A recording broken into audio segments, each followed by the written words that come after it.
what has been some of the outcomes from this? One internally with your colleagues, but also externally with your clients.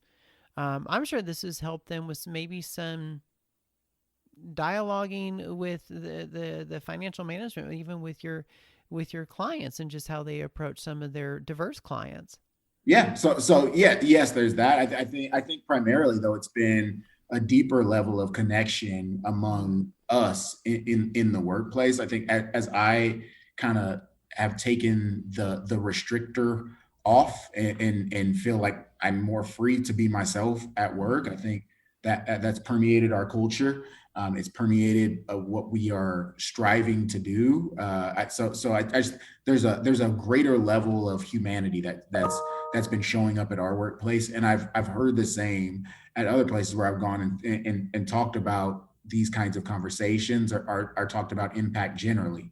And so for me, in my internal experience, it's been transformative to the point that I have not only wanted to personally go toward um, creating and living in this kind of impact, but also bring others toward this. And so, like, I just kind of deconstructing my, I talked a little bit through that framework earlier of like deconstructing my journey of first grieving this problem, like allowing Mm-hmm. it was the first time I'd allowed myself to really, as an adult at this age, really feel deeply into what it felt like to be hurt by racism, and like just let that hurt be. And that gave me the opportunity to go from that place to start envisioning something better, where people could have conversations across, racial lines, and kind of have this human connection that I wasn't seeing.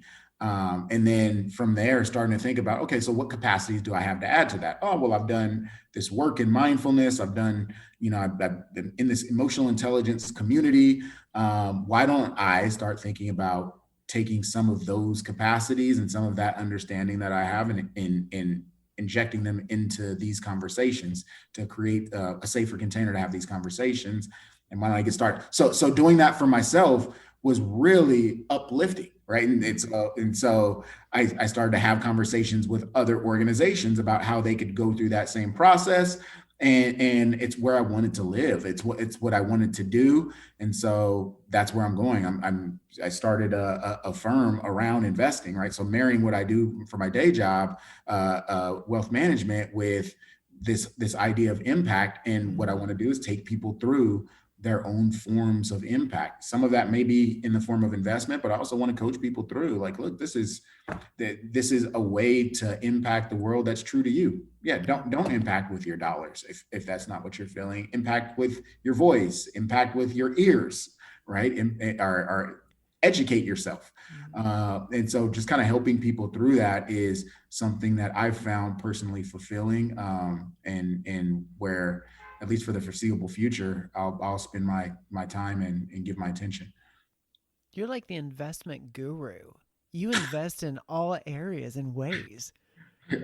I have so much to learn about investment, but I'm connected to some really smart investors, and some really exciting companies, exciting funds. And so I feel fortunate. What I understand is what clients are Mm-hmm. looking for beyond and beneath money. Yeah. And I understand that, money is a conduit to that conversation, but helping people get in touch with really what's most fulfilling to them, or helping them make the impact that they want to have on the world, is really what people are looking for. So back into that with their dollars, and then helping financial advisors broadly do that with their clients. Those are my superpowers. The actual investments, I make sure I'm partnering with people who are really smart and really connected to do the blocking and tackling on investment.